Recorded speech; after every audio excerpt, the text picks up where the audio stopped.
let's take you now to the Christian Bog Council, Christian Bog Castle, I beg your pardon. Chief Superintendent Kwesi Fori is testifying before the commission. Ground. And others who also have some difficulty locating their areas were also assisted. And others also called that they need further clarification regarding their duty points and so forth. And together with my operational team, I think we satisfied all of them. Very well, Chief.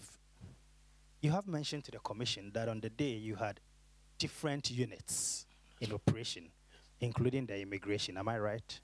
Yes, my lord. These various units, how were they coordinated on the day?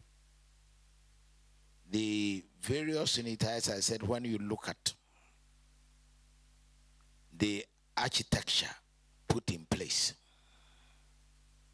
the regional commander is the overall boss for that day, but on the field, I was the officer responsible for field deployment and dealing with situations that may border on peace and security, since I handle most of the operational units and the combat teams directly. And on that day, we did our best, in ensuring that we carry out everything to the letter as dictated by the operational order. Did you, for instance, set up an operational headquarters, and if so, where? Yes, as part of the architecture, as I said, and that they were all made to understand that Bravo 1, which is the regional commander, will give instructions on air under our medium, that is the GOTA, which links up the National Information Room at the Joint Operations Center. And my call sign is Bravo Tango 1. And I dealt with almost everybody on air, checking whether they are on duty and so forth. And our operational center happened to be at the regional headquarters. That is where we have Delta Oscar 2. That is the communication and operational center at the regional headquarters. But we also situated standby forces at the Legon police station as the standby force ground to respond to emergencies. And the airport police station was also used as a base. But when we talk of police operations, most of the serious matters are controlled from our information room, because police officers, all of them have the set, and the instructions are detected, and we monitor every development and happenings on set.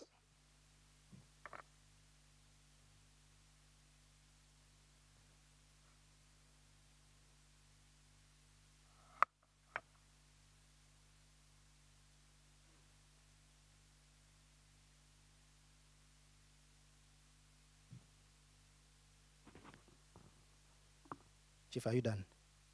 Yes, my lord. Very well. The district commander for the Legon district has told this commission that on the day he was not given any specific role to play. What do you have to say? My lord, when you refer to Operational Order 1, 2019, page 3, which requested or directed the divisional commanders to deploy their men, the district commander at East Legon is a subset of the airport division. So also the airport district commander as well as the Legon police commander. Therefore, being a subsect of the division under the divisional commander, airport, and page 3, directing the divisional commander to deploy his personnel, he is part, or he was part of that team, and cannot, under any circumstances in line with the operational order, to say that he has not been deployed. Because on that day, I saw him on GP 5108, a Toyota Corolla, with some members, going round in his jurisdiction.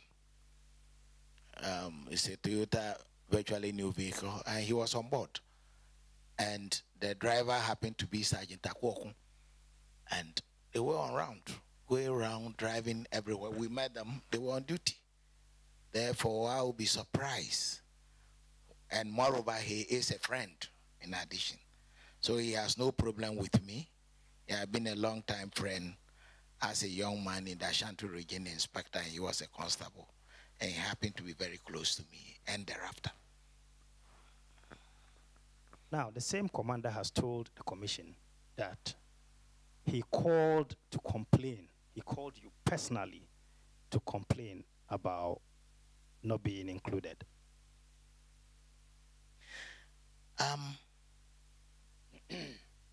As I said on that day, a lot of officers, called, and I, being a friend, he actually, came up to say that he has not been, deployed. He actually came to me, and I told him that he should refer to the operational order. Moreover, being the district commander, he has a responsibility, not only on election-related matters, but on non-election matters. They may be, since people may be going out of their homes to vote, criminals may want to also to take advantage of the situation. So, as a district commander, he was a general commander, within his jurisdiction. We did not interfere with. And even, I have another document. Here, my lord, the electoral areas. We had 11 electoral areas. That was also properly documented. And in his jurisdiction, we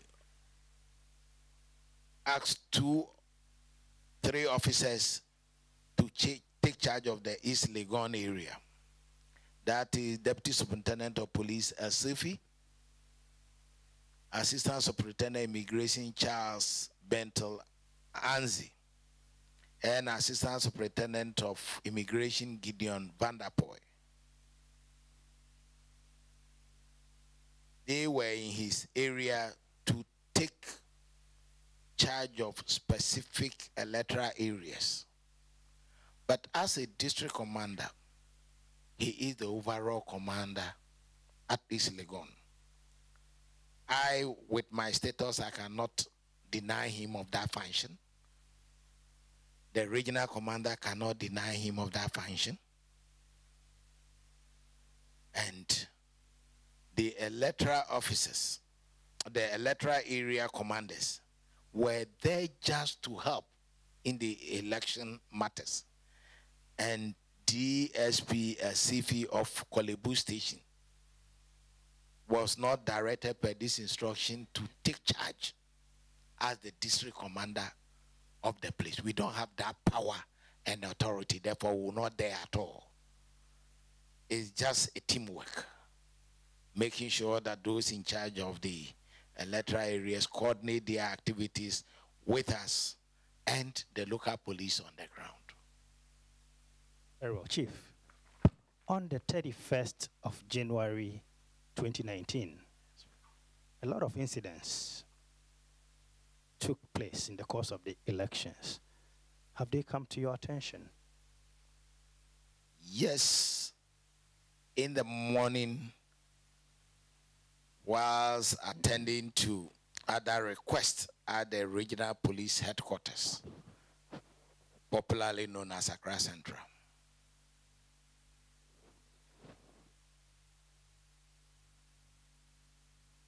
My radio came out with a piece of information that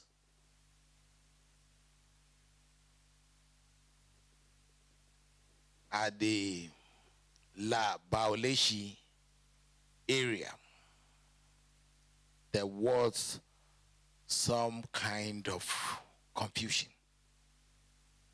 The radio did not go into further details, but later, looking at the to and fro communication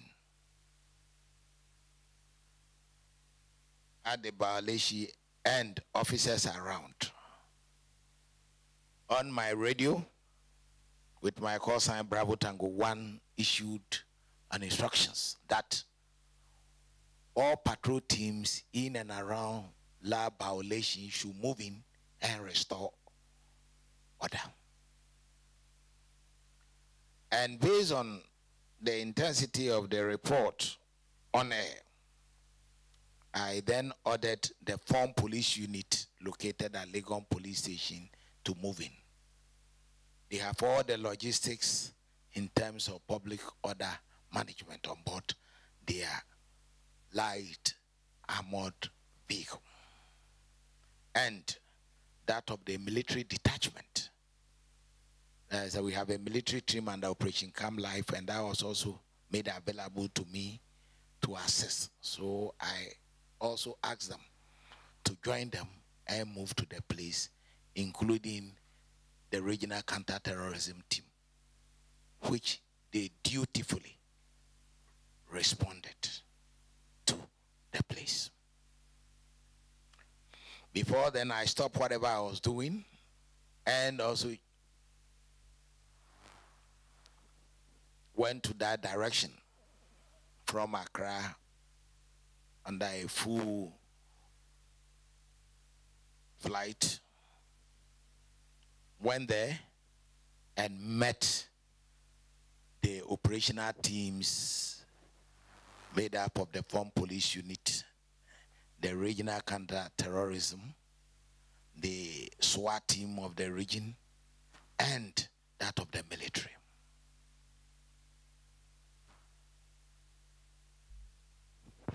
And on reaching, the first person I saw, the first person I met happened to be Deputy Superintendent of Police Abna Kwabra, the crime officer, East Legon.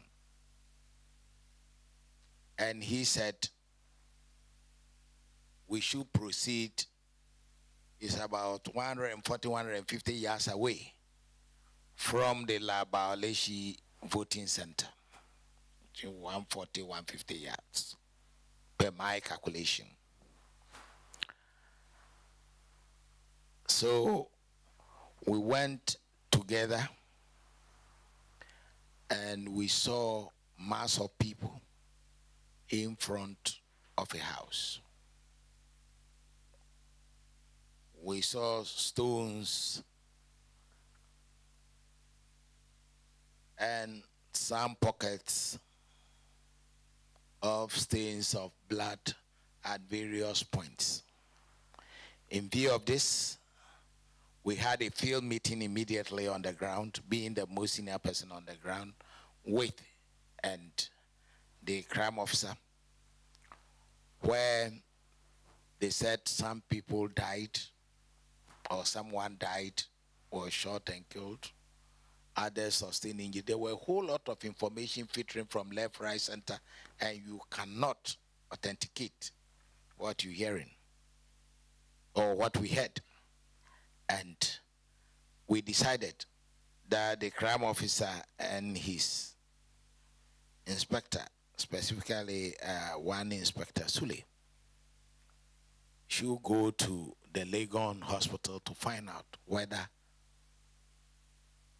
somebody died during the incident, or some people also got injured. And immediately, they left to the place. So later, I was informed by DSP Abna Kwabna that nobody died, but some people have sustained some levels of injury. And that one is to be referred to 37 or Kwalebu Teaching Hospital. And I told her they should try and monitor situations for the information of our big bosses. So immediately, I also relayed such a message, to my seniors, and that we are on the ground. So what I did was, one, with the APU, the Regional Counter-Terrorism and the SWAT units, we quickly secure the grounds where we have pockets of evidence, where the stone, the blasting, and other gunshot signs and so forth. As the first respondents, we took charge of it and preserved the scene. Apart from that, we also deployed on the road leading to the law violation. And I further also instructed on air that any group movement over 5 people on board, pickups and what have you, should be properly stopped, searched, and questioned. So within that jurisdiction, and all the patrol teams heeded to the instructions, and they started, searching everybody, stopping. That even allowed traffic, jam and so forth. So in and around that time, we try as much as possible to make sure that all the standby teams move into the constituency to carry out stop and search, and also to look for suspicious people within that jurisdiction. And I was monitoring and directing. So lo and behold, as part of the meeting, the crime officer, that is DSP Abna Kwabna, also spoke to the CID leadership and the crime scene management team detailed to the grounds. So they met us, and the little that we know of what we saw, we pinpointed them to them. And with their expertise and knowledge, we believe they might go further. So they did their job, and I gave them, because it was in the place was a bit chaotic in terms of arguments, insults, and other things. So I asked my men to protect them, because they were in mufti, and anybody could jump on them. So I asked them to protect them, for them to do their work. And I think they were there several hours, eliciting information, picking up clues and evidence, from the grounds. While they, around that time, I decided to know in deeper terms what really happened. So we went to the crowd, and they said some people on board a vehicle, or vehicles came in and, shot several times. But through our questioning, we got to know that it added some official color to what they were saying, that the people are officers. That one vehicle was marked police, SWAT team, and so forth. So that made us also to contact our men on the ground, but they seem not to know where the vehicle were coming from.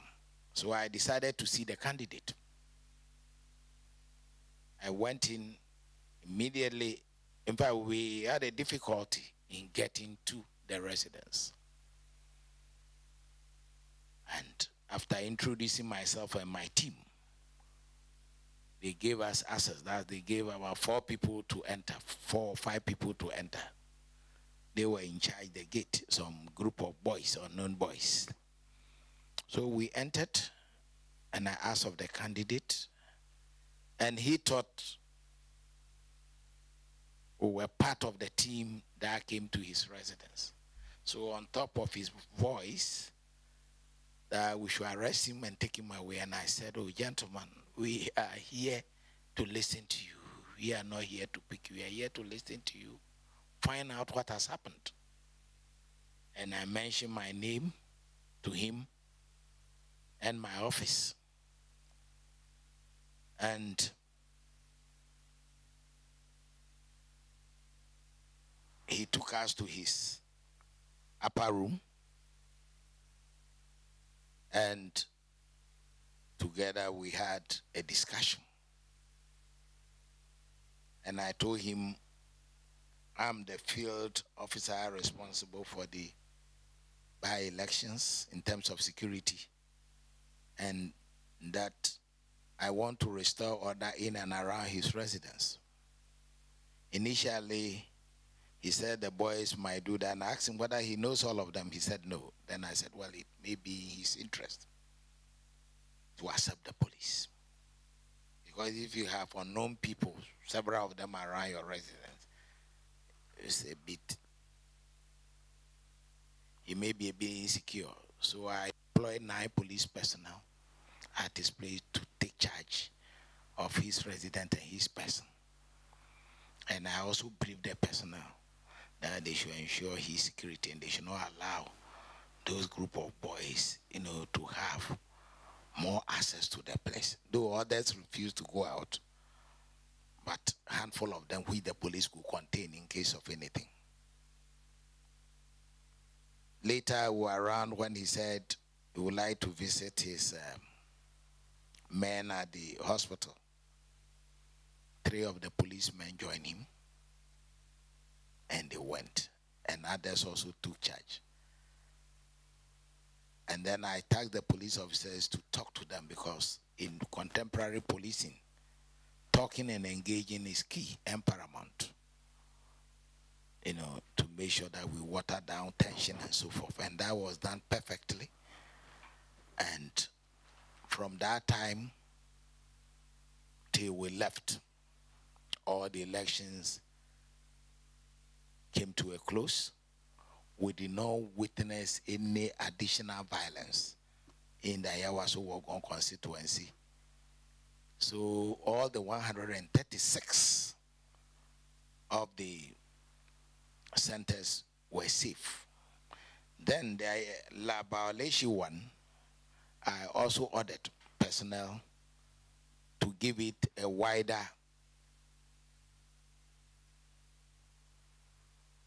security coverage by not getting close to the officers and the ballot box, to create that confidence among the local populace for them to come out freely from their homes to vote. And personally, I was there throughout, and we saw people coming in to vote till it ended around 5 p.m. Very well, Chief. Now, you mentioned the fact that contemporary policing involves engaging. Am I right? Yes, my lord. Does contemporary policing also involve picking intelligence and envisaging incidents? Yes, my lord. Now, will you tell the commission as to whether the police picked any intelligence or envisaged the possibility of the occurrences? Yes, my lord. Referring to the threat, the operational order, we envisaged some threat, associated threat, which were properly cited in the operational order 1/2019. And also, we also factored that of the operational other information regarding threats from the airport division. We also factored that. That called for massive and saturated deployment in the Ayawaso Wagon jurisdiction. That also informed us to create the 11 centers for officers to man plus 8 officers with vehicles for them to have the capacity to deal with any kind of violence. Then thirdly, the standby teams at Legon police station and the airport area also informed that decision.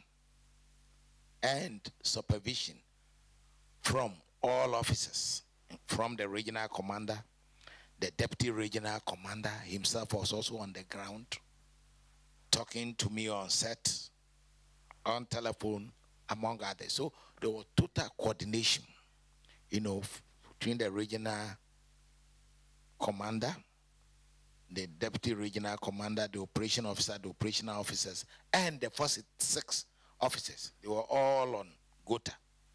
So there was those sort of massive, talking and making sure.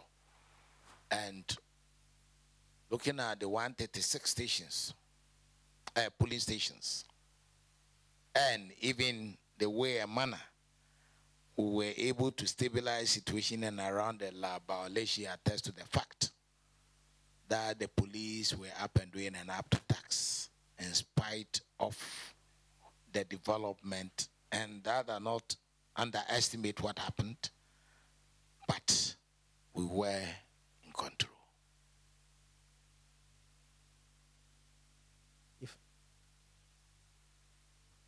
I'm only reminding you that the water on your table is yours, so feel free to have it if you need it. Yes, my Lord.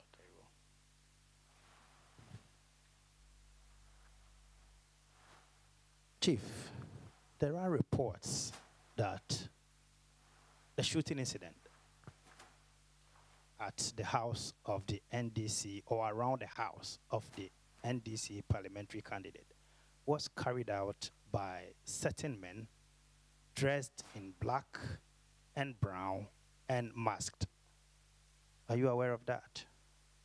Yes, that came to our knowledge when we arrived at the scene. As I said, pockets of people, a lot of people, came in with different kind of information. And that is why I earlier once said, from their narration, it gave some kind of official color. Yes, my Lord.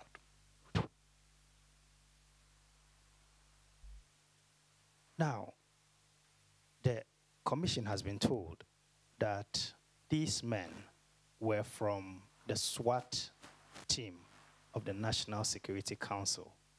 Has that come to your attention? Later, that came to my attention. The commission also has the information that this team earlier on were patrolling in the Ayawaso West Wogon constituency. Did that come to your attention? That was not captured on air for my attention. And I only met the team later around 8 p.m. in the night when, after all, we supervised the carrying of the ballot boxes from all the polling stations, the 137 stations, to the collation center at the University of Ghana. I saw that Hunter vehicle. That was the first time I saw that vehicle in the Ayawaso Wogon constituency. It was in the night. Chief, are you telling the commission that none of your men deployed for operations on the day cited nor reported the presence of these men to you? When we went to the grounds, as I said, the official color, let me, I think, explain that portion.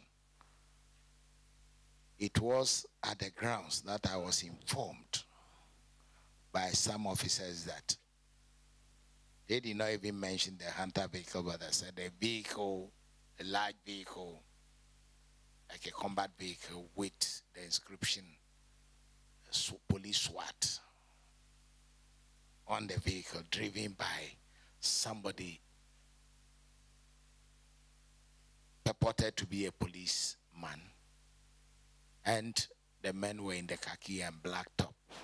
That information, we had it even from the immigration and the police officers and the people living, working around that environment.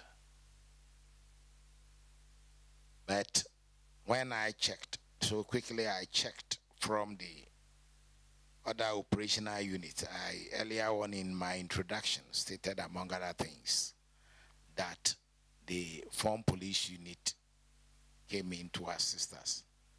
So also the National SWAT. And I quickly asked them whether they have such vehicles, and they said no, it is not part of their fleet. And also looking at what we deployed, we did not have such a robust, equipment or that heavy machinery. Chief, let me take you back to the scene of the shooting. Now, you've informed the commission about being briefed by DSP Abna Kwabla. Am I right? Yes, my lord. The DSP Abna Kwabna informed you about discovering 2 empty bullet shells. Yes, my lord.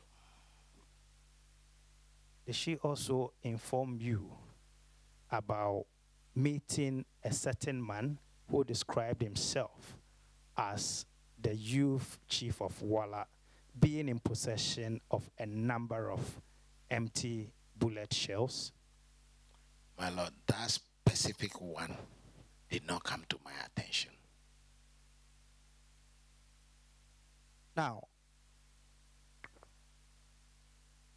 did you or your department or any of the departments under you prepare an after-action report of the incidents? Immediately we reported, on radio, which is an official medium, to my commanders and anybody that need to know that, one, there was some kind of situation at Ayawaso, Wogon constituency, particularly the La Baoleshi, that there were some blastings, some marks of weapon or bullets, bags of bullets, and so forth. And those areas or the scene was properly preserved by my men as first respondent. And we waited till the crime scene management team came in to engage in matters regarding criminalistics and scene management. That one, we left it to the domain of the experts. But we created that atmosphere for them to be able to work and elicit and pick whatever they want to do. And as I said, the little that I happened to know at the time, I led the leader to those places. They had to take note, but I cannot decide what they should do, but you have to take note of those things and assure them of our presence. Even in view of that, the cameraman Whilst we were doing that, also took photograph of us at the scene, and we left. And went back to the main area where I earlier on said, to make sure that the voters come in to vote, we need to create that sort of confidence among the local populace. So we deployed and we engaged a lot of people. Yes, my lord. Are all these captured in any written report? My lord, we did not put this into writing from the operational unit because immediately DSP Abna Kwabna assured us, following that field meeting we had, close to the scene or at the scene, that they've embarked on investigations and going to the hospital, and for them going to the police station to find out those arrested and so forth. And the coming in of the crime scene management team suggests that investigation has started. And the operational unit, we need not do any other thing or write any other thing that may murder investigations, but when we are called upon anytime, any day with my officers, we may give a true account of what we saw, what we heard, and so forth, among others. Chief, so it is the case, isn't it, that neither yourself nor any of your subordinates has prepared any after-action report? When we talk of the after-action report, as I said, investigation started immediately. Again, when you look at the operational orders, CID were on standby, waiting the development of any case that may warrant investigation. They were prepared for. They've set up a local team. But we had a meeting at the regional headquarters, to review whatever happened, and among the operational unit and our regional commander. So we reviewed it and looked at it as to our strength and weaknesses. But as I said, regarding the electoral security and so forth, it went well. But this isolated incident, which we've now known that it was not related, or which we've heard that is not related to the elections, but rather took place within the community, was something that we looked at. And also, that may also correct us in the nearby future when we're having such an institution, such an operation of the kind. That may mean we should be able to contact sister security agencies, whether on the day in question an operation will be conducted. And if an operation will be conducted, then together we look at how we may handle such a situation. We are told that it was an exercise earmarked for something else and not for the elections. Though within the catchment area, whether we like it or not, it may have some, kind of development that may tend to affect whatever was being done. So I believe that we should look at it in future. We need to go beyond the operational order by even asking sister security agencies like the BNI, National Security, Immigration, and so forth, to ask them whether they have some specific thing to do. Because as I said, we swept through that corridor. We never envisaged that. We reported officially that everything seems to be calm, but we did not know that a sister agency, and one thing is the national security is the superstructure of the security architecture of this country. They are on top. The police is part, the Bureau of National Investigations, Immigration, Customs and Excise and Preventive Service, the armed forces, including the defense intelligence, are all part, and they are the superstructure. So if they have an exercise to conduct, definitely they may do it. But as I said, in future, when the police, we have an exercise, then we have to liaise with these sister security agencies and find out. Chief, generally, the police is in charge of internal security, am I right? Yes, my lord. Now, from the account you have just given, it appears that on the day, the police was limited only to election security and could not envisage other incidents. My lord, when you look at the operation order, it captured all possible threats. But we did not know that some major security operation may be conducted by a state apparatus. We did not know. And as I said, the police is part of the national security infrastructure.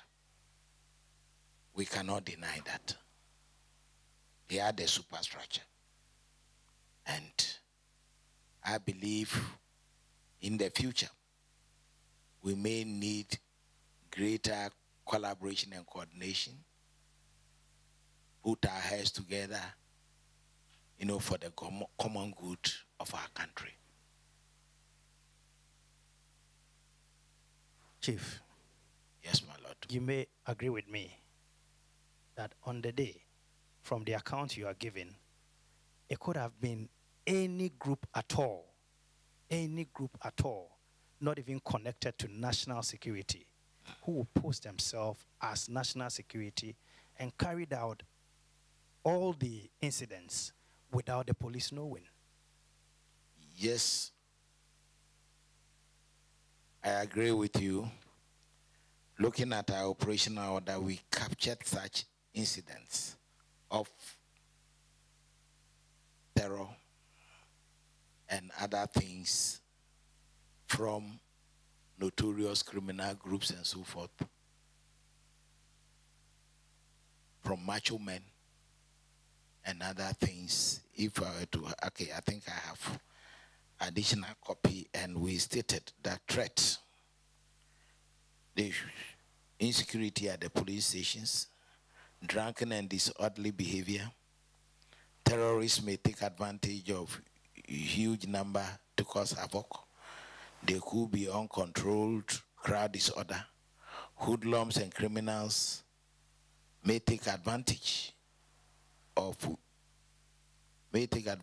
wreak on unsuspecting citizens, activities of talks at polling station, and there could be the tendency for aggrieved persons to snatch ballot boxes.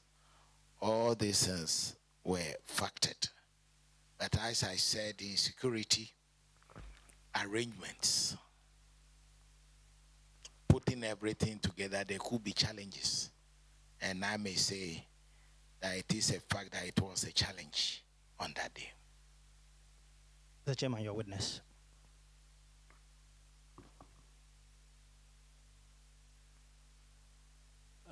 Chief Superintendent. Yes, my lord. I think you've ended on a very good note about looking to the future and what you hope would happen in the future in terms of collaboration and coordination between sister security agencies. But it surprises me that up to date, this coordination and collaboration doesn't exist. Can you give an explanation for the lack of collaboration and coordination between the the sister security agencies. Is it because the national security is the superstructure, as you put it? How do you explain this lack of collaboration and coordination between the sister security agencies?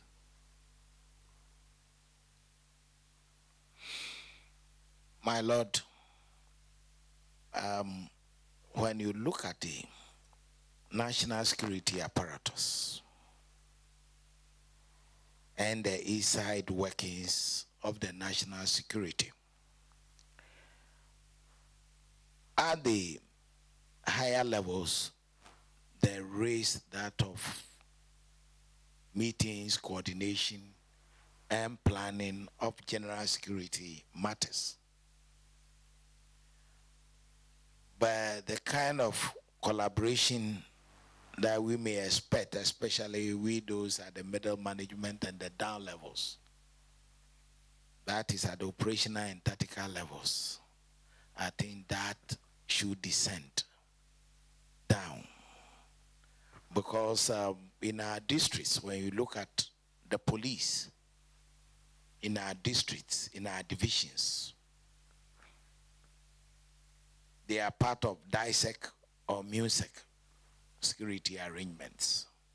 At the regional level, we have the regional commander and the crime officer being part of the regional security committee or council. And at the national level, we have the Inspector General and the Director General CID and any other persons who are appointed to be part of it. So, what the kind of collaboration I'm talking is, let the nice coordination that we see at the top, at the regional level, descend to the down levels, so that that day, if an operation is to be carried out, the regional commander should be in the known. And if the regional commander is in the known, he may then instruct the police that aside the election duty that we have, there is a greater necessity that some kind of operation is going to be conducted. And then, which is official. And that the police should position itself, the police should position itself or reposition itself to ensure that it is properly done and catered for. That would have been a so these are the kind of things, human as we are, we may not be perfect unless certain developments happened and we need to revise our note, we need to take a look at it. Because when the incident happened, the instructions given to the operational teams, to move in was a different thing. If they were to meet them, from I would have known what might have, happened. Whether their judgment, they may see them as officials of state or not, I may not be able to determine, depending on the commander who happened to lead the people. So in future, we need to fine-tune our, and we've been operating, recently, the police, the armed forces, and the national security, and our regional and national counter-terrorism teams took part in Operation Home Shield, a major anti-terrorist security operations in Accra, moving our equipment, engaging in combat and so forth. So there is that sort of greater cooperation at some level. But when it comes to pocket of incidents of this nature, I think we need to collaborate more. Are you suggesting that at the upper level, the upper leadership level, there is collaboration? Yes, my lord. So the IGP would have been aware of the operation which was being carried out close to the polling station at the Balawashi polling station? No, I'm talking about, I made mention of operational and tactical level where we have some difficulty. But when it comes to those strategic level, the Inspector General of Police will not discuss such an issue, because this is an operation that a department a department within the national apparatus decided to undertake, and that may not be part of a strategic discussion, but it is an operational matter. Because it was an operational matter, and I believe that the heads of the security institution discuss, matters of policy decision and how we could, join our hands, bring logistics together, and, secure the boundaries of this country. But from what we are hearing and what we know, it is an operational issue that falls below what they might discuss at the top level. Are you aware of the operations of the National Security SWAT team? As a former spokesperson for the National Election Security Task Force, and I know that there is a SWAT team there, for the past years. We have SWAT team there for the past years. I mean, over 10 years ago, they are there, and they assist in providing security at the National Security Council Secretariat. When you go there right now, you might notice some policemen, providing physical security.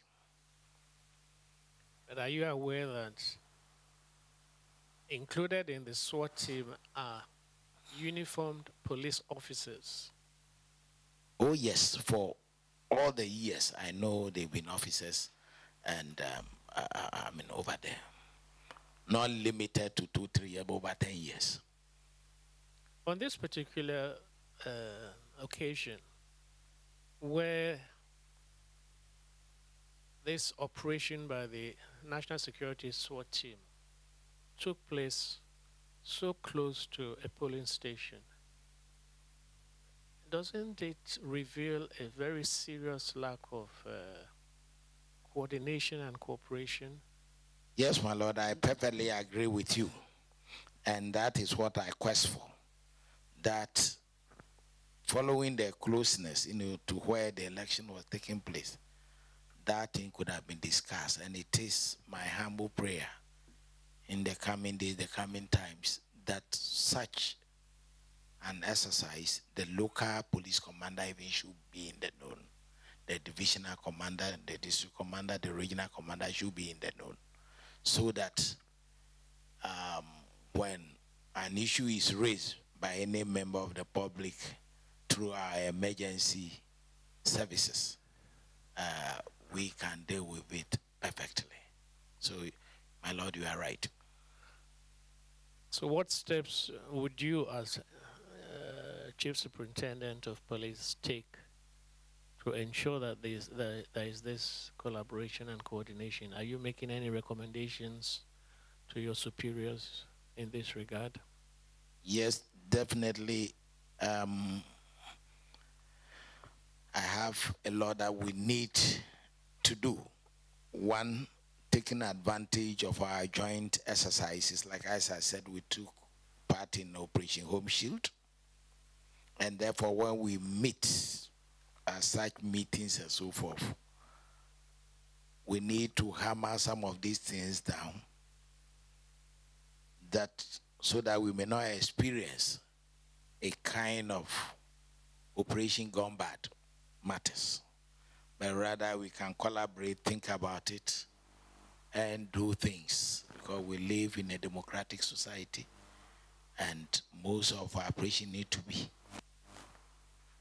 looked at and done in line with the spirit and letter of our Constitution and our society.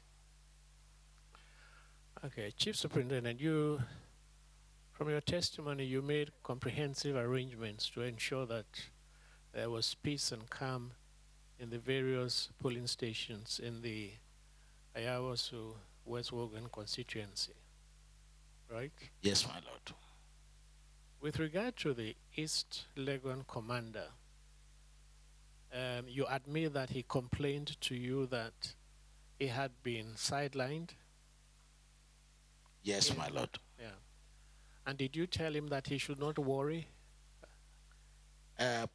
What I told him is the regional commander is responsible for the Accra region. And I said an operational order has been put in place. Page 3 direct that the divisional commander should deploy him among others.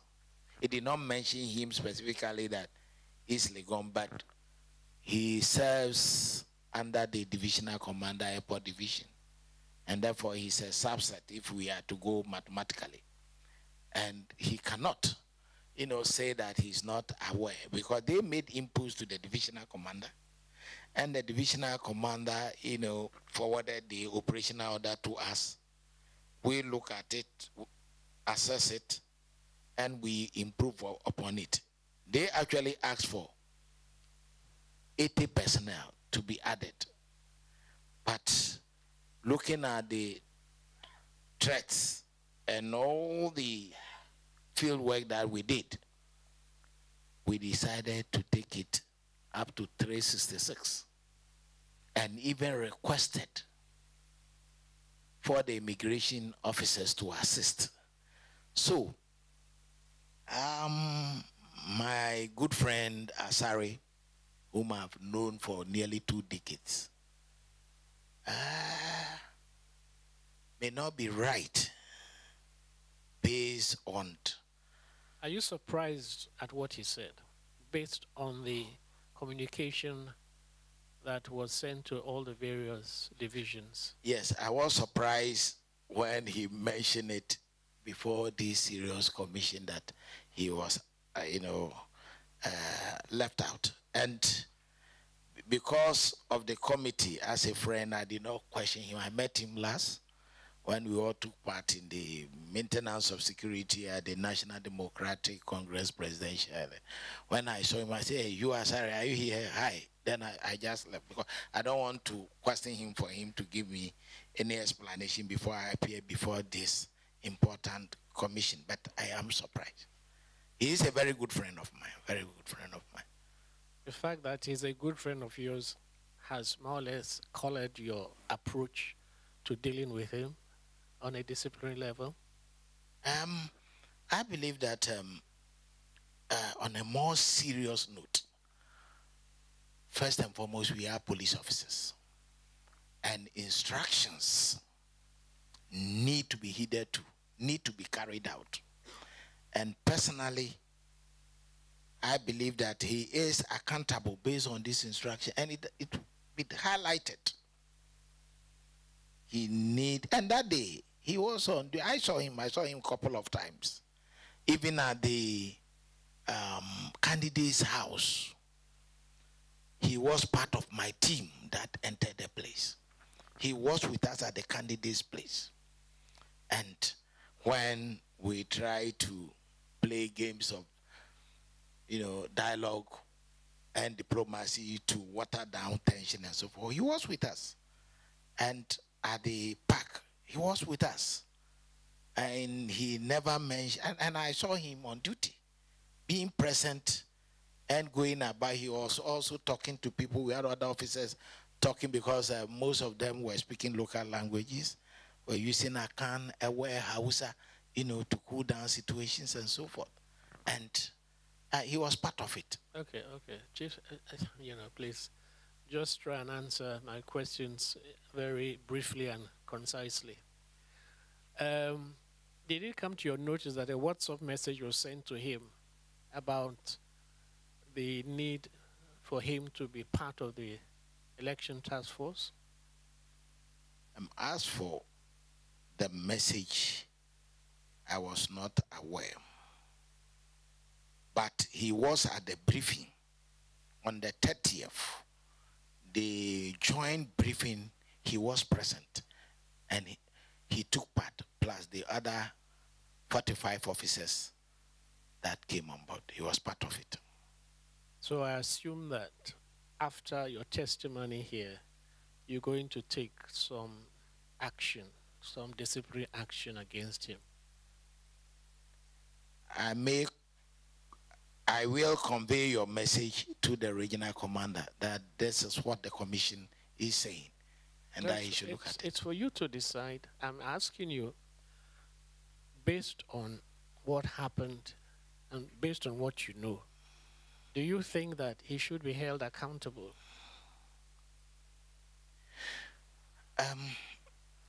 Yes, in line with service rules and regulations, he need to appear before the regional commander or any other persons who are empowered, to deal with the issue.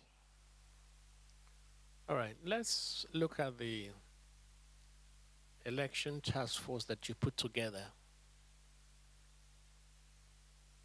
So far as reports that came to you, the election went on without any serious disturbance except at the polling station near at the Lababaleshi polling station, right?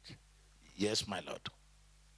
Did it come to your knowledge that one of your officers who was part of the election task force had been manhandled by a national security operative?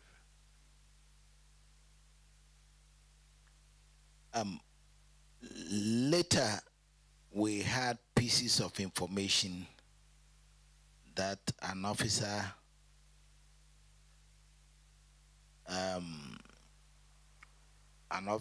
suffered, from the hands of the operatives. And I tasked those on duty there to look out for that young police officer. I spoke with him, and he said he had some light disturbance on his hand when he was trying to save the situation. It was not according to his estimate. I asked him whether he's injured, and he said, oh, it's light. I spoke with him. And did he tell you exactly what the misunderstanding was between him and the national security operative? From what he narrated, though not in detail, it seems he was trying to intervene in a situation that he deems appropriate. What situation was he I trying think to there intervene were in? a lot of scuffle here and there, and I believe that was part of what he suffered from. There was a scuffle between who and who? No, there was that sort of, at a stage, looking at the clips that we saw, the various clips, you might have seen some, form of arrest, some struggle, and so forth. And I believe he was part of that. Yes, because when you look at the clip, I will not be in a position to tell the language used during the arrest of some of them. Whether the operatives introduce themselves that, look, I'm arresting you, you need to cooperate. I'm so and so, I'm arresting you, therefore your freedom is limited. Don't do this, don't do that. I may not be there, but we saw on the clip that general, even those even arrested, they were struggling, and we also saw the officers or some of them also overreacting. So, I mean, it was something, I don't know whether that video is authenticated now, but from what we saw from the general video that we saw on the social media, I think it created that kind of atmosphere. But did this incident happen at the polling station or outside the polling station? From what he told you? From that may be around the Labaoleshi School Park. Because we met him at the Labaoleshi. Not at the polling station itself. But at the park. I met him at the park. Yes, please. Now, Chief Superintendent,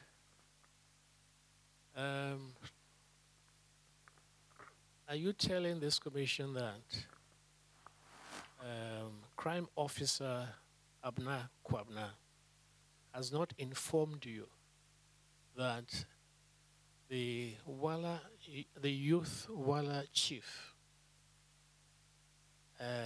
was in possession of empty shells? Specifically, no, my lord. And after we had the Wala chief issue,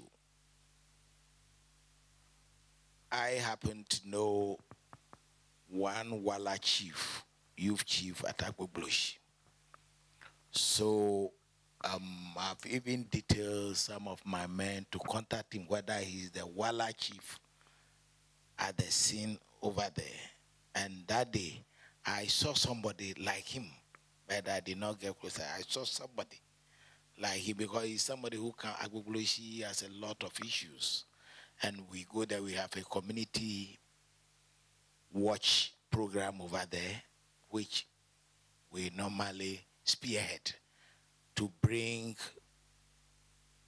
peace among the 16 ethnic groups at Agbogboshi. So I normally deal with these chiefs, youth chiefs, and again, I met that chief also around a conflict around the Kwame Nkrumah Circle lorry station. And so I've asked one of our coordinators for the program to liaise with him and find out whether he's the one being referred to, so that he comes along, and if he has something in custody, like the shells that you're talking about, he makes it available that he cannot keep it.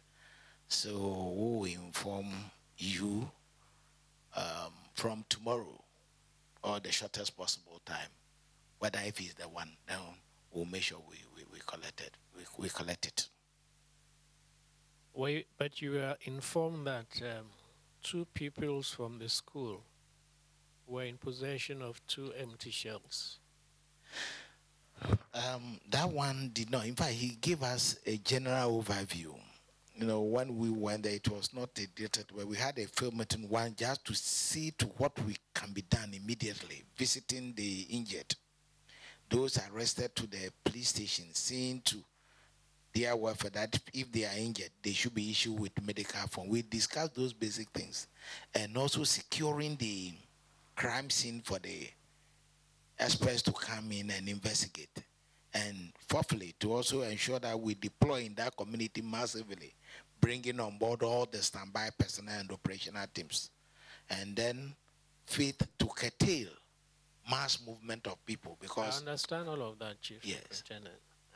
I'm referring specifically to the fact that there are 2 pupils from the school in La Bawaleshi who were found with 2 empty shells. Did that come to your notice? No, my lord. Because if we were to come to our notice regarding the Wala chief immediately, we have that force capability, you know, to take those shells from anybody or group or person at the place. That one, the force level was very high.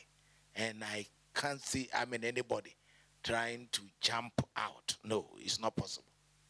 Would have arrested the person forthwith and take the shells.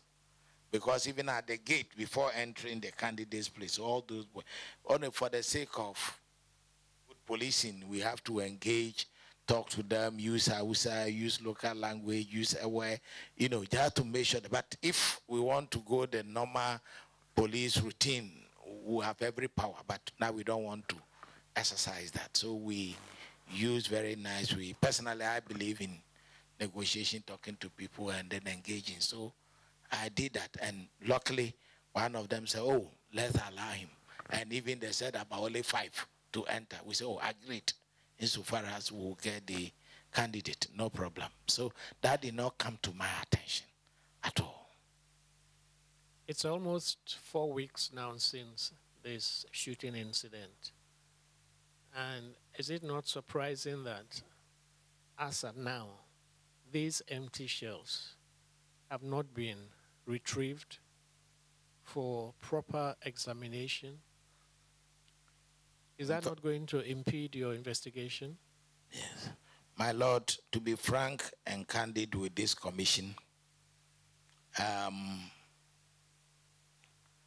immediately,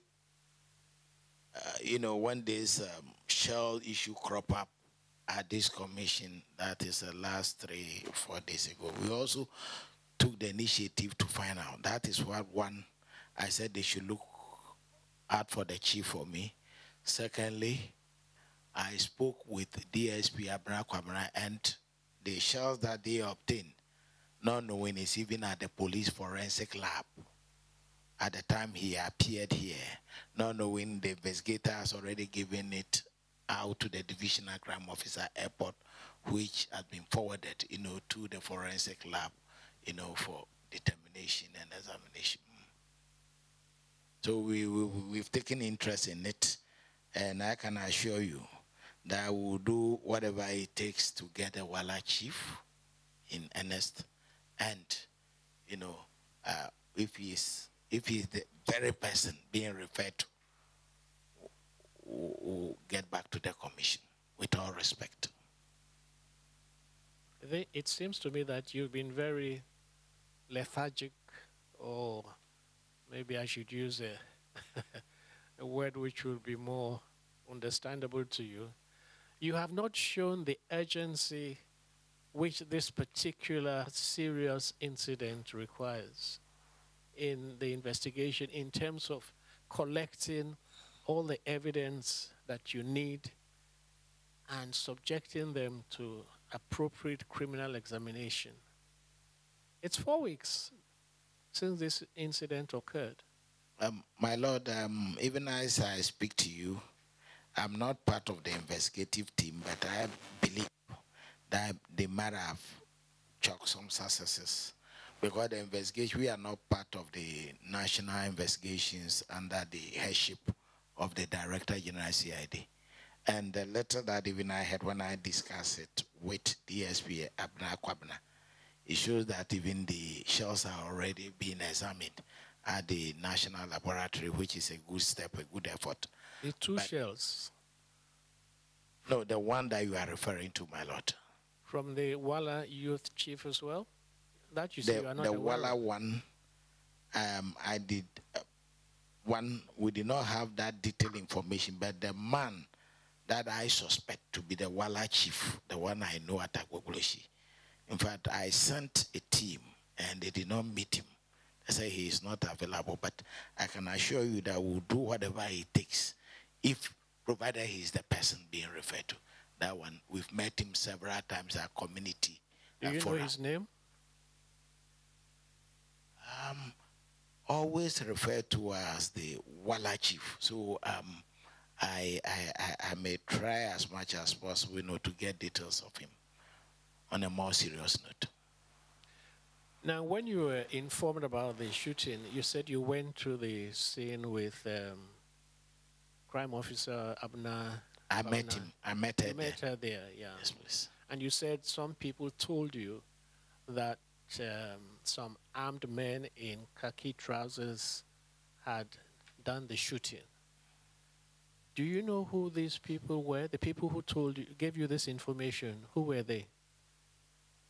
Oh, immediately, they actually said they were in a police SWAT car.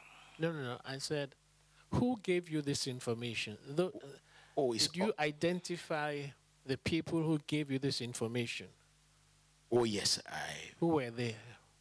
Some were commoners around the scene. And we extracted some also from police officers at the scene and the immigration officers as well.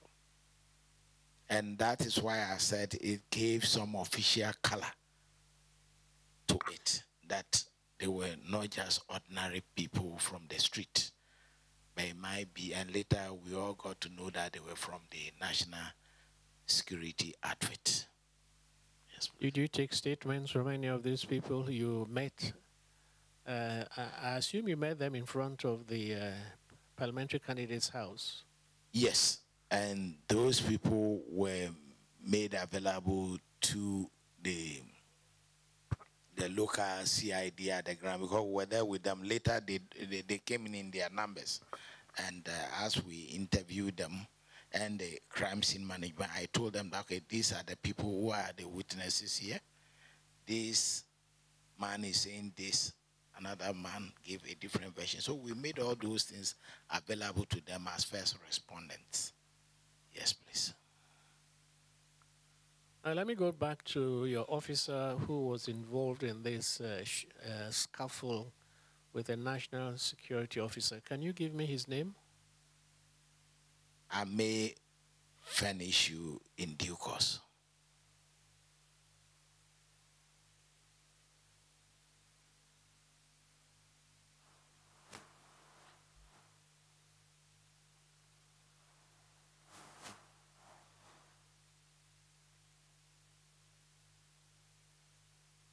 So as at today, you don't have a report, an after-action report on the events that took place on the 31st of January at that particular polling station? Actually, the outfit of the command really demanded information from the commanders, from the divisional commanders, among others. But later, when the national headquarters, took care of the investigations or took over, we've all been waiting that any time, any day that our services are needed for purposes of investigation or otherwise, we may submit ourselves to them. And we are very aware that they've made a lot of contacts with people they deem appropriate. Personally, I'm also waiting that when it is my turn and I'm called upon, whatever I know about it, I may give it out like what I'm doing before this important commission. You don't know how far the investigation by National CID has gone? That does not fall within my purview at all. I'm not close to it at all, my lord. You expect to be invited, but you haven't been invited. Oh, yes, as a key player in the operations, definitely, I may think so. Okay, thank you.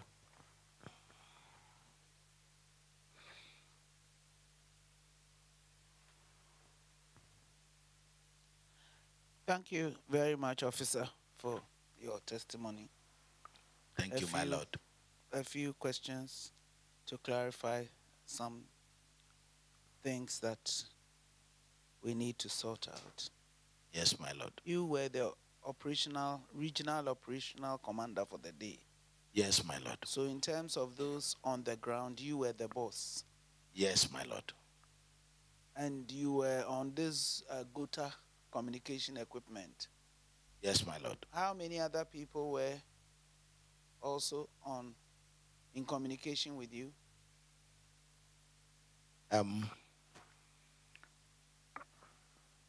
From the operational outfit, all of them were on set. The 46 officers that were asked to support us in the elections were also hooked to the network. The regional commander and his deputy, and any other senior officer that may want to monitor development of the exercise were on board. And all of these were deployed in the constituency? Yes, all of us, as I said, some were at the electoral areas. Officially, the Electoral Commission gave us 6 electoral areas, but for purposes of operational capability and so forth, we made it 11 to reach out to all the areas. And others also were in charge patrol teams. Others also were on standby. And others also monitoring closely, to assist in whatever way they can.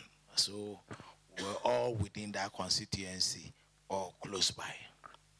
And despite this tight network of police officers, all in communication with each other, nobody reported the sighting of this strange force that had not been deployed by you or was not part of your outfit.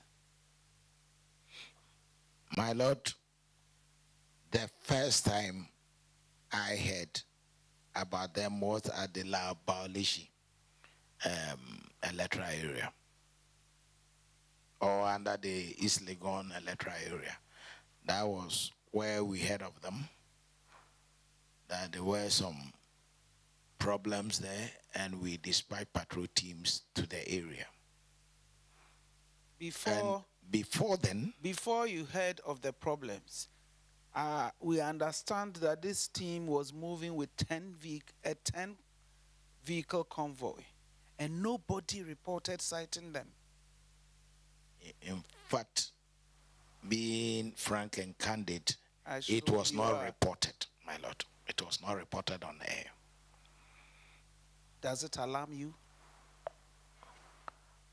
Well, for effective police purposes, their mere presence in columns on the street should have attracted the ordinary police officer to report on. Looking at the vehicle in question and the numbers, it is appropriate. But nothing of the sort came to our attention. Would you say that the police on duty that day in the constituency, or at least in the area around Laba, Waleshi and so on, were security conscious? My Lord, I believe in police language, they were not sharp enough. Apart from having this counter-terrorism unit,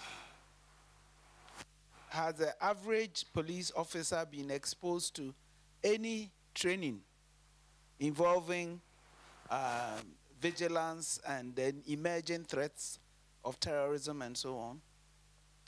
My Lord, the SWAT teams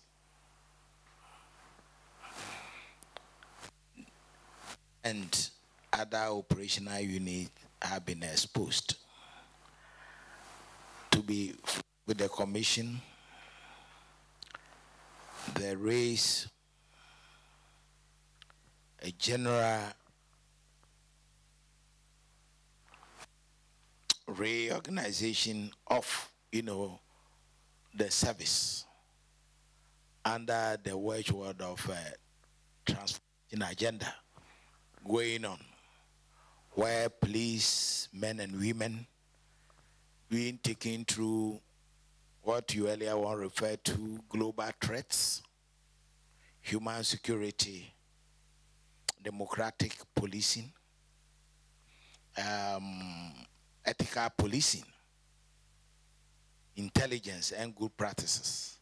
For instance, some of the units have intelligence cells among them, even uniform, operational units have intelligence cells that they try as much as possible to bring a lot of it out. And that may be one of the reasons why you might have noticed that some, were left in a way to keep, the beard, not to dress always in police uniform, among others, to be in any kind of acceptable uniform. And there are other things that we cannot say about it on air. So a lot of transformation has taken place and is still ongoing. And we believe that we may get there. But Officer, we are in a very unstable sub-region. I personally agree with you and even work with you in Liberia, and I quite agree. In which case, I'm going to ask you, have you never heard in peacekeeping that miscreants seized vehicles with insignia, UN insignia and all, to gain access to facilities and then commit outrages there? My Lord, there have been several of them. Even some of our officers who resisted that were shot and killed. And I quite remember one of our finance officers, a sergeant, was killed in the Darfur region when they were about, especially they are interested in that robust Land Cruiser vehicle. They use it for their own Janjaweed, among others. So does it alarm you as regional operations officer that your officers see strange movement and don't report it? They should have reported. It's actually improper for them not to report. But with the insignia, the police SWAT and so forth, depending upon where that police officer is coming from, I don't know whether that also corrupted their mentality. But under normal circumstances, such mass movement should be reported. Okay, so the police administration has to take steps to protect us better by better training. We are always at your service, and the transformation agenda being spearheaded by the police administration has seen that, taking into consideration the global threats, especially the West African sub-region and developments around our neighboring countries. They are actually preparing our forces, our personnel, to be up and doing, especially in the area of intelligence and operational capability. And we stand by your statement that more need to be done. And I believe that the administration is already on course, but the way intensify it, to make sure that we protect the greater people of our country. Do you think this SWAT team placed outside the police, but headed by a DSP as part of a superstructure, in your own words, creates some problems of command and control? Yes, following what has happened, the fallout of the Ayawas who were won by elections, vis-a-vis the SWAT team at the National Security Secretariat,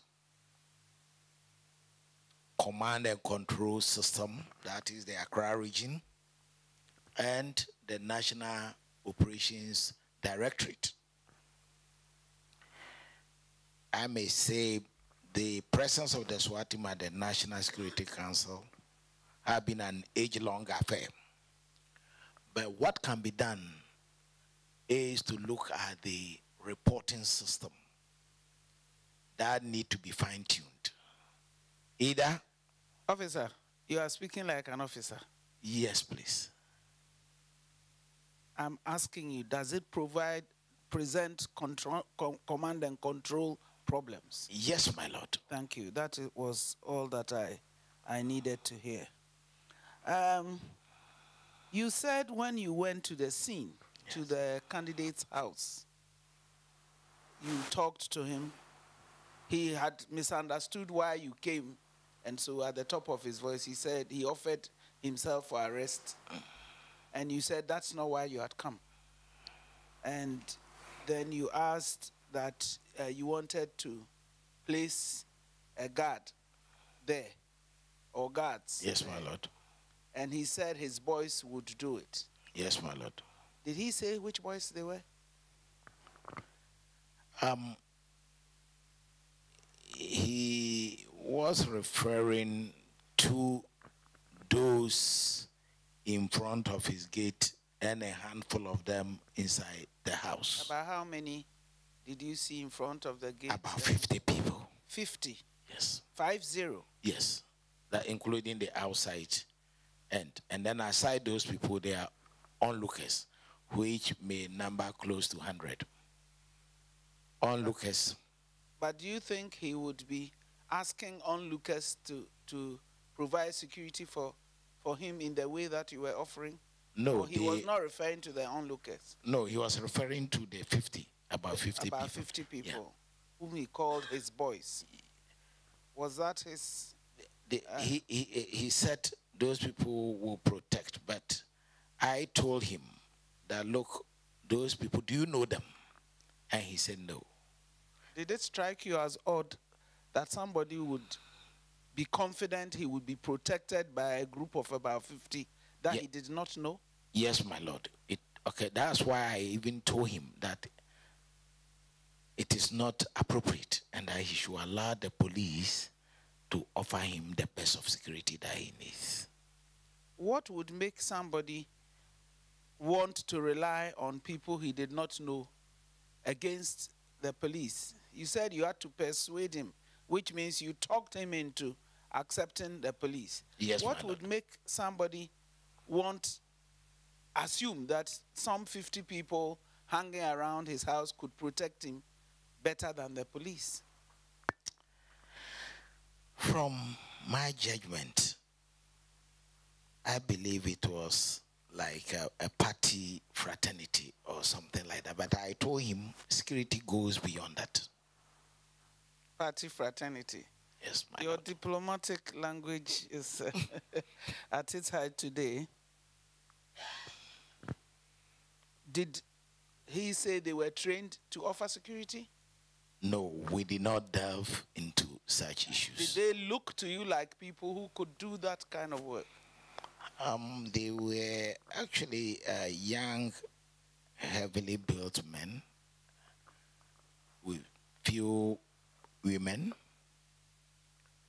And from the look of things, personally, as a result of policing of elections, not only for the National Democratic Congress, but all other parties, and with the experience on the field, it has come out that some young men, especially young men, heavily built young men, present themselves as such.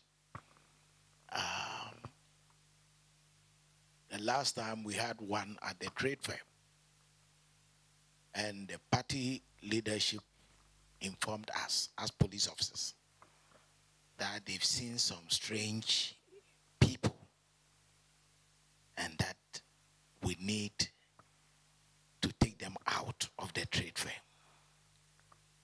I went there with my fellow commanders and the party security committee members.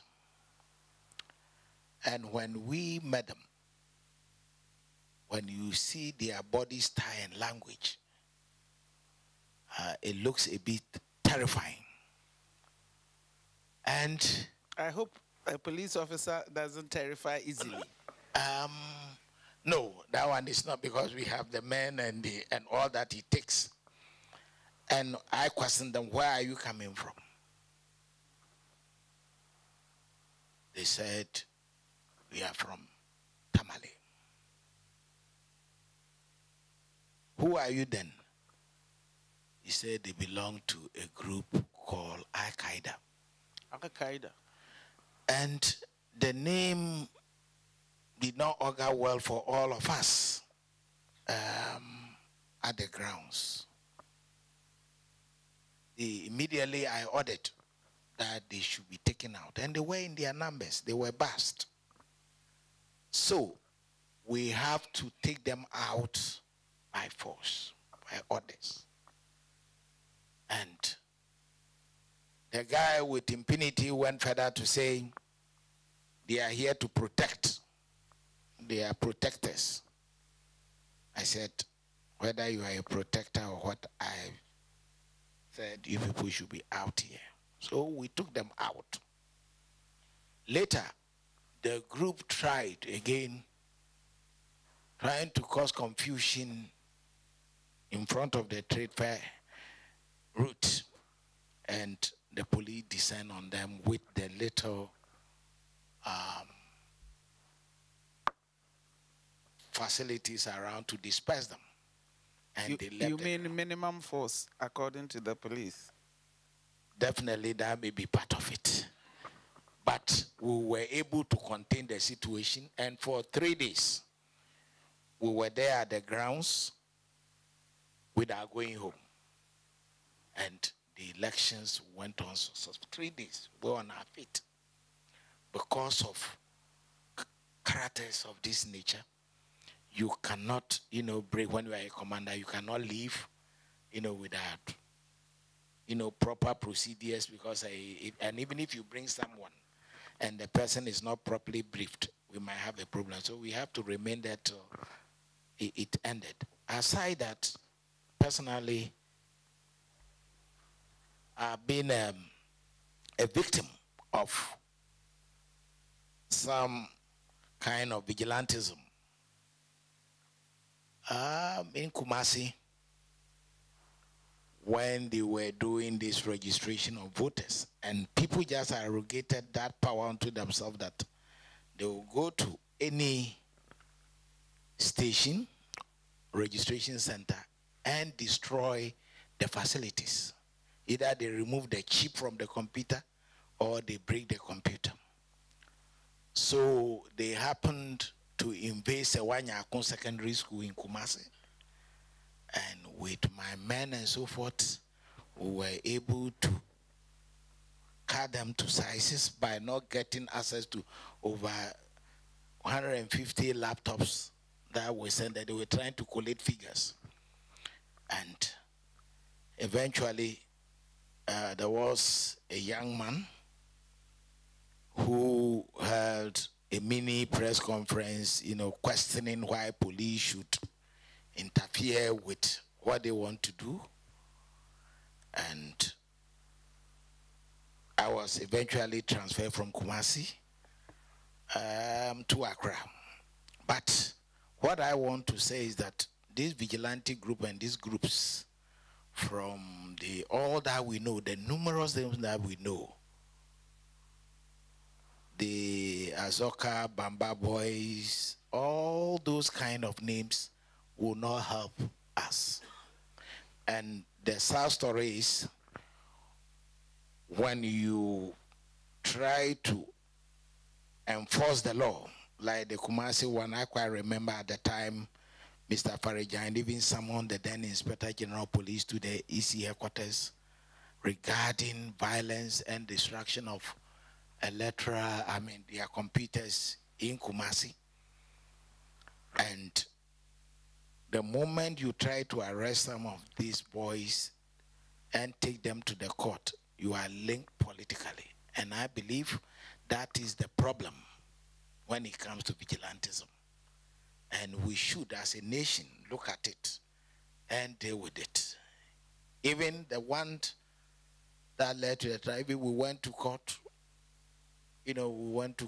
obtain a warrant and so forth. But all that we want to say is the political class should look at it. With my experience as a former peacekeeper in Bosnia, Liberia, among others, I believe that we should look at it. Because I work with a major crime unit then in Bosnia, and we look at what the forces, the vigilante groups in the Republic of Srpska. You look at the Croat end, you look at the Muslim end. And in Liberia, where we work under you, where streets were being manned by vigilante groups and self-appointed generals and colonels and so forth. We need not reduce this country to that level. Thank you for that address.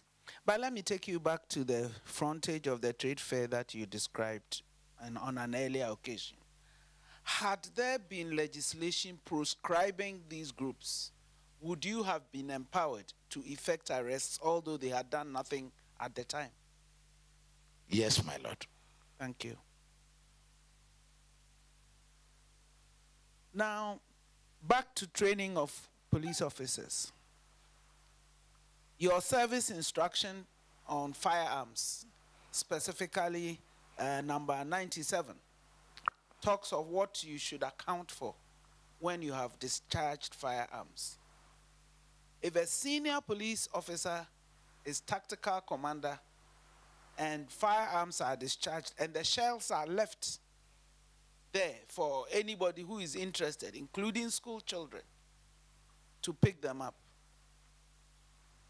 do you think this is proper police practice? It is not, my lord. Do you think this person should face a service inquiry? My lord, it is the duty of the police to pick, because during firing, from the technical perspective, they are all not spent ammunition. Some live ammunition could drop as well. Indeed, we had some presented here. It is our practice. It is part of our training that under such circumstances, we need to pick whatever on the ground. And such things need to be done with much professionalism. And with the story put out, I believe that did not go down well. And so, as a chief superintendent of police, the operational commander, the service, think this person should face a service inquiry? My lord, the service rules are clear. When you refer to the section 97 of our service instructions, and yesterday, for the information of the commission, yesterday the revised document, which meets contemporary needs, was adored yesterday at the police headquarters. I'm here to lay my hands on one.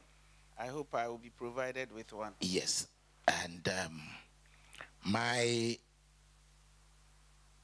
opinion may be based on the former service instructions. I don't know what the new one contains, but the one that we've been using, definitely the officers need, even after shooting, you are right or not, some administrative inquiry of the sort need to take place by our rules and regulations. Absolutely. As to the conduct of the operation, whether the operation went bad, good, and whether there are some lessons to be learned from that, to prepare for future operations, not only for their consumption, but the consumption of all police officers. And I believe that administrative tribunal to come in to assess the performance of the person. But you have made no formal written reports within your own unit as to how the operational orders were carried out. So how are you going to assist in an inquiry like that, which ought to take place? I agree with you. As I said, we had a meeting at the operational level regarding our activity, and we noted certain things which I earlier on put across, like in future at the operational and tactical levels, we need to collaborate. But the written report has not been put, but it is not too late. It could be done. I hope you are assuring me that it will be done. Definitely, my lord. Thank you very much. Before I hand over to my colleague to my left, Chief Superintendent, you said that you would have an inquiry as to why empty shells were not picked by police officers who fired their guns, right? Yes, my lord. Not only that, but for the fact. Hold on a second. Do you know whether these empty shells came from guns that were fired by police officers or the SWAT team? Can you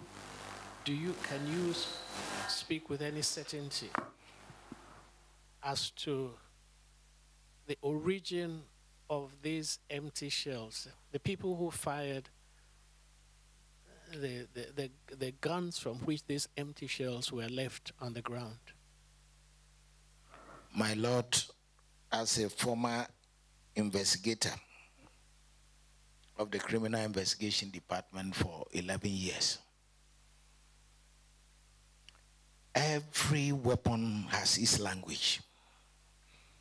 The way it was fired, and the way it was fired.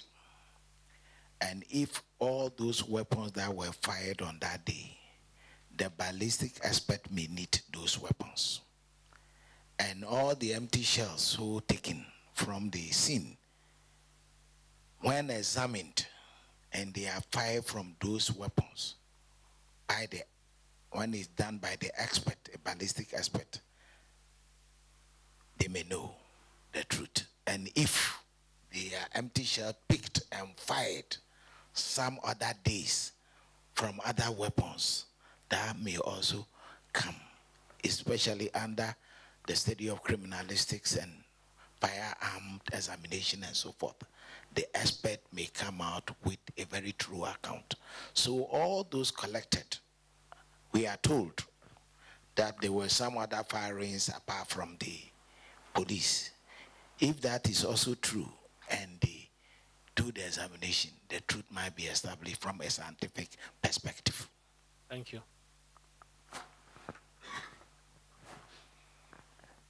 So for you? Yes, my lord. How are you? I'm fine, sir. Before I come to more serious matters, is it because of your long friendship with your friend from Kumasi? That's why when he started here, he was calling you Kofuri. Until later he added Chief Subtenant. I think that may influence that, I believe, because Kumasi, we use, to go out a lot, fraternize. So I believe, and that time too, I was a junior rank, together with him. So I believe that may influence that. Okay.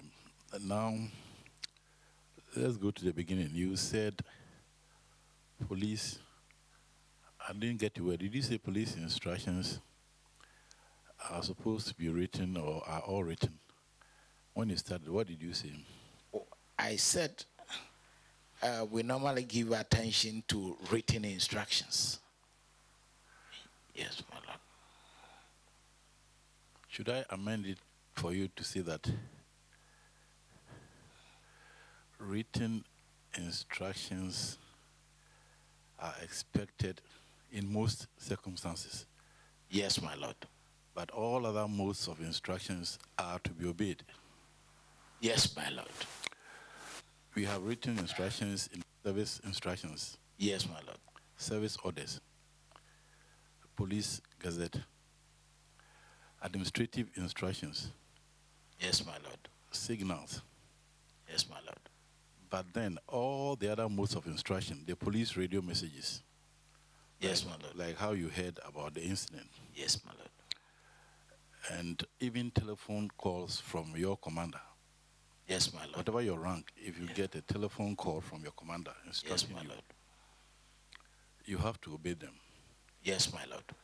And as you said, now in modern times, all over the world, it has become the norm to use the WhatsApp messages, email messages, all other forms of social media to give instructions. Yes, my lord. In fact, you may not know, but in Scottish police, the Office of the Crown Prosecutor, they deal with the police investigators on a daily basis by email. All instructions are by email. Yes, my lord. Is that not written instruction?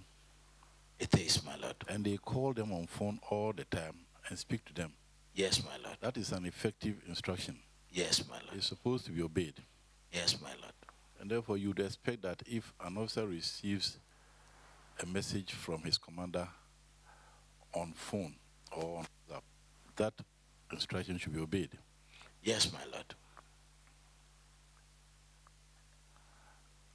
Now, let's go to Mr. Benpon's house. When you were allowed to go in with some officers and have Yes, some my lord. discussions with him, how many officers were with you? About 5, my lord. 5 senior officers? Yes, my lord. The rest of your troops were behind the gate? I went with my bodyguard. Oh, no, but the senior officers were about 5. Yes. Do you remember who they were? Can you name them for me? The divisional commander airport. What's his name? Chief Superintendent of Police, Mr. Asante. 1. And the FPU commander, For the purpose of a young officer. Our lady, can you please? I think I may give their names later. No, the FU, give the correct. Assistant Superintendent of Police. No, you said FU, and I said Formed Police Unit. Formed Police Unit. You get the name for us later. Then who else? The third? And then some other officers that I may. Okay, Mr. CP, who had been assigned to the polling station nearby, was he with you? For the specific one, yes, I saw DSP SFE. Did you see the 2 and then airport officers, DSP Asare and DSP? Yes, DSP Asare was with us. Was DSP Kwabna with you? And by that time, after the field meeting, we asked her to go to the Legon police station to find out about the injured person. So she left. Now, when you arrived at the scene, what was the situation? Was it calm or people were throwing stones, general mayhem? What was the situation? Okay. It was a bit chaotic in terms of hard argument, insults, and the body language was not that friendly at all. And people were massing up. People, a lot of people, party faithfuls were coming in, to either solidarize or offer that kind of support. And even there, whilst we were there, the national chairman of the party happened to be there, and a former minister of national security also happened to be there. Mention the name. Honorable Kofi Totobi Kwachi.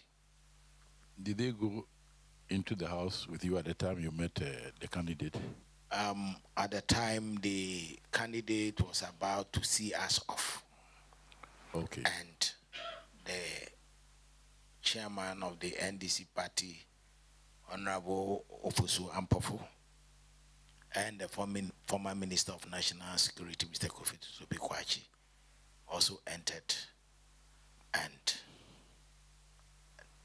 they had a discussion, pertaining to the incident. We also sought permission from them and left the place. We sought permission from the period you arrived outside the candidate's house, inside to the period that you left. Did you see Honorable Sam George? No, we did not. Were you told that he had been there? At the time, his name was not mentioned. So you're not made aware that one of... No, it was later that we saw him in a video clip in the evening, on television.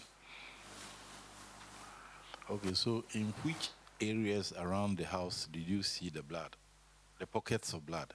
It was more than one or two. Oh, it was at the frontage of the house. Oh, Mr. Yes, please. And did you inquire from the onlookers what had happened? Yeah, we inquired, and they said some men in khaki trousers and black t-shirt came in, and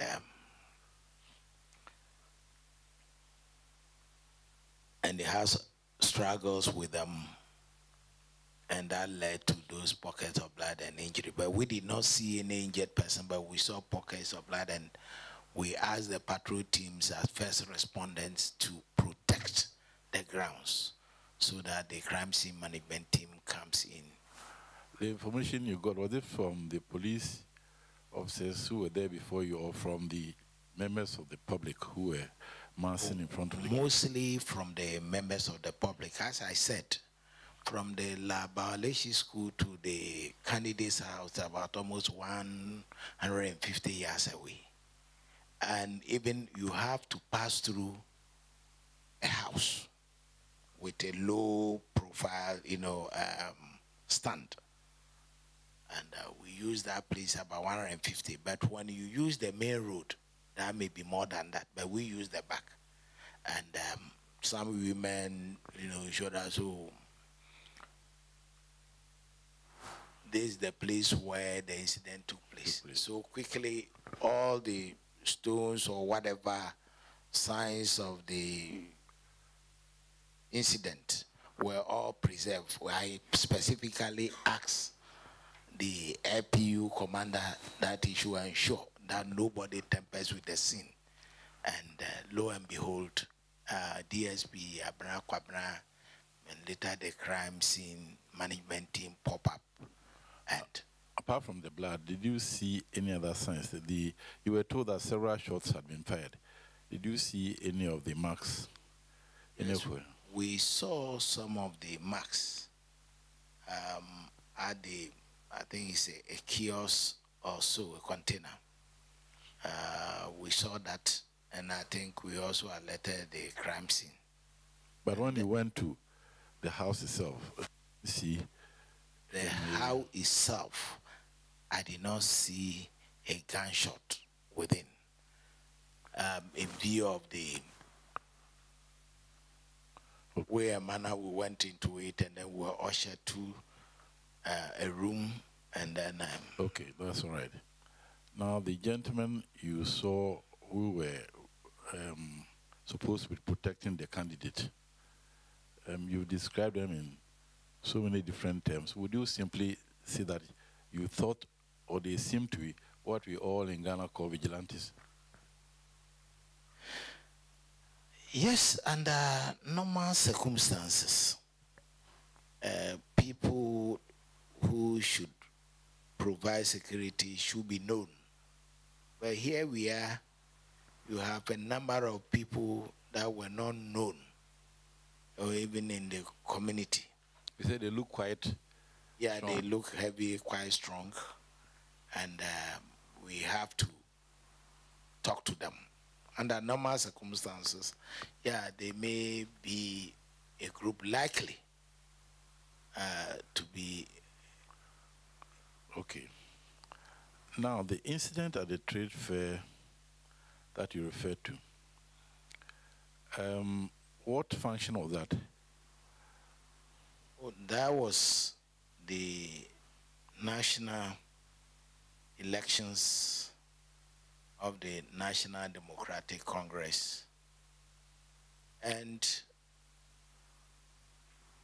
another regional elections, at the University of Ghana. No, I want to concentrate on the trade fair one. That was the national elections for national officers. And you said that some party officials came and complained about the presence of these fierce-looking men. So let's just use the simple word, vigilantes. Some national officers, ordinary officers, or the party's official national security officers. The party national security officer. Do you remember any of them?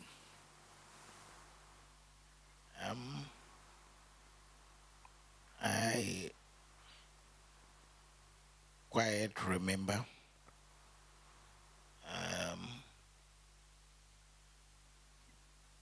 Neighbor Captain Bafo Asasijima. Okay. And they were not comfortable with these people, unofficial party? Yes, my lord. Yes. And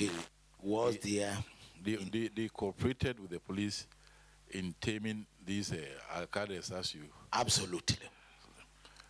But if it was a situation where the party, any party at all, yes, and then would not help the police to get rid of these vigilantes, you couldn't have. If you have a situation like this, and the party concerned, whatever party, their security people or their officers are not prepared to help the police to tame these vigilantes, it will be difficult. It will be very difficult. Unless there is some kind of legislation, strict legislation, as Madam has said. Yes, on that day, before this commission, in fact, under the chairmanship of Naval Captain Bafo Asasijiman, he gave us the absolute power to deal with such situations. And when they spotted them when we came in, he said we should do whatever we can. All those kind of groupings should not be allowed to disturb the elections. Function. And we took his word serious, and we carried it out to the letter. And even at the regional elections at the University of Ghana, where we nearly had a problem with the Hawks and the party security at the University of Ghana, that one myself, and we have to go into a meeting. Okay. Personally, I believe in talking and engagement and negotiation. I told them the police are in control and that they may have their interest, but we are on top of events. And I requested for some other things. One, reduction of their deployment on the ground, because it's the party security of the Hawks? The Hawks and the party security, they all deploy massively. The Hawks, were they in particular uniform? Yeah, they were identified. What's up? This is the one at the University of Ghana? Yes, in the University of Ghana. The regional elections? Yeah, regional to elections. Elect regional officers? Yes. What sort of uniform were the Hawks wearing? They had a T-shirt. The description, I think, escaped me a bit, but okay. What we did was... Color of the T-shirt. Having stayed in Kumasi for a long time, you don't know your colors. Have you been infected by my people? In fact, this is a serious committee. I don't want to, but like we had a meeting with them. They are identifiable. We had a meeting with them. I gave them the ground rules, and they actually respected what we said by reducing their size. Okay, what trousers or knickers were they wearing, apart from the T-shirts, the Hawks? What were they wearing down? Oh, that one I think is a normal trowel. Well, the person is in jeans, black or white. I mean, they were in ordinary. Everybody was wearing his or yes, ordinary trowel. Then the party security itself, what were they wearing? They were also in another attire that, differentiates. And when we spoke to them, they agreed and reduced, downsized their deployment, the frontage and inside. Okay, but at that place too, did the party executives or the senior party security officers also help you to deal with the situation as have been done on the trade fair? Yes, I quite remember one Mr. Vanderpoy, who also liaised with us. And some not the former mayor. No. Another, yes. Another okay. Vanderpoy. And one and two other persons were very helpful to us. And as a result, even Mr. Adekoka, now we need to get some police officers close to him to protect him. Okay. And we did that. Not only that, at Dodowa, even the same thing crop up. We have to offer security to the executive that were elected from Dodowa to Accra when I was the divisional commander there. Yes, so from your experience, anytime the party executive or the party official security are prepared to help the police to enforce the law or to keep the peace, it's much, much better. It makes your work easier. Yes, much better when we have a united front from the leadership. And therefore, we have heard here, some people have said that research has shown that these vigilantes are private armies or private party people. They are not sanctioned officially by the party. From the three instances you've mentioned and from your general experience, would you agree with that assertion that the vigilantes are privately owned groups by individuals in the party? Yes, I may agree with you. Okay. Now let's come to the coordination business. The way you talked, it gave Chairman the impression that there's not been coordination. Now, you've worked in the regions. You've worked in the regions outside of Accra. In the regions, whether, as you said, district security, municipal security, regional security, there is always that much more closer cooperation with all the agencies, isn't it? Yes, my lord. Whether it's, I mean, the regions, okay, you've been in the service for a long time. In the past, when you had the BNI and the defense intelligence, the cooperation was greater, isn't it? Yes, my lord. We knew each other by names. Yes, my lord. And when we were going to functions, some of them would even be in our vehicles. Yes, my They'll lord. be dressed, and therefore the public would think that they are CID officers. Yes, my lord. And it would be inconceivable in the regions, let's say when you are TAFO, for the military or defense intelligence or any other body to conduct an operation like happened in Accra without the TAFO officer or the Ashanti Regional Commander knowing. Yes, my lord. So the coordination and the cooperation has long existed, especially in the regions.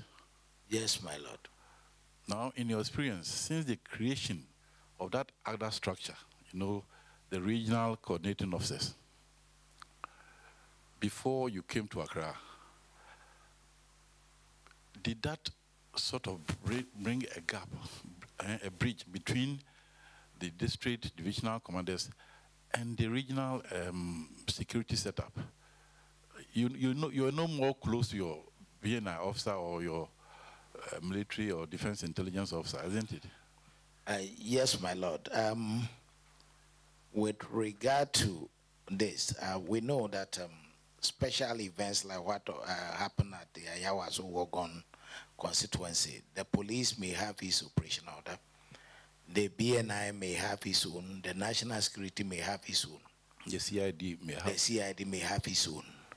And normally in all national events of this nature, you may have personnel of the national security there, the BNI, defense intelligence, and they may report to their various authorities. I understand, Mr. Fori, but I'm saying that in the regions, what happened here would not have happened. No, it would never Yes, happen. without the police regional commander or the military, in Kwanzi, for instance, without the 4B and commander, the regional police commander, you at TAFO, Yes. or your divisional commander knowing, it won't happen. In the regions, it is easier. We know ourselves. We plan together. Even Bangalore allocations and so All forth those are things. close by. In Accra, for example, have you ever met the regional security coordinator? Do you even know who is the regional security coordinator in Accra? Because of my association to him, a former deputy commissioner of police, Mr. Odai. So you have personal relations? Yeah, personally. You know him? Yes. But the average police officer would not know them as done in the regions? Well, not. Therefore, the lack of cooperation or the step down in the coordination and the cooperation occurs more in Accra than in the other regions. Yes, my lord. Because Almost every time in Accra, not you only the police, but even in terms of when you've been attending dissect municipal security meetings, even the civil servants, they complain that things are taken over by national officers, isn't it? Yes, my lord. So we need to let the regional commanders of the various public service institutions control Accra. Yes, my lord. And plan for Accra events. Yes, my lord. And let national be a supporting institute, isn't it? Yes, my lord. Yes. For example, the parade taking place in the north, I've been there for the past 2 weeks. A lot of people from Accra will take part. But the RECSEC is in control of things. And they are coordinating with all the other officers coming from Accra. Yes, my lord. But in Accra, we form a national planning committee, isn't it?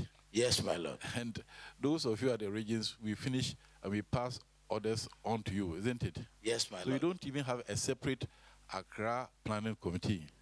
Yes, my lord. So we need to really put things down on paper, setting out the terms properly, the procedures, the areas of convergence, to ensure that the officers in the region have confidence that this is their region. Yes, my lord. That we need to. Yes, my lord. Now you are talking about the administrative inquiries and things that are in the books. Those police officers assigned to other units, from your experience, do you think that it's easy to control them in terms of even these administrative inquiries when things like this happen? My lord, it is not easy controlling, our men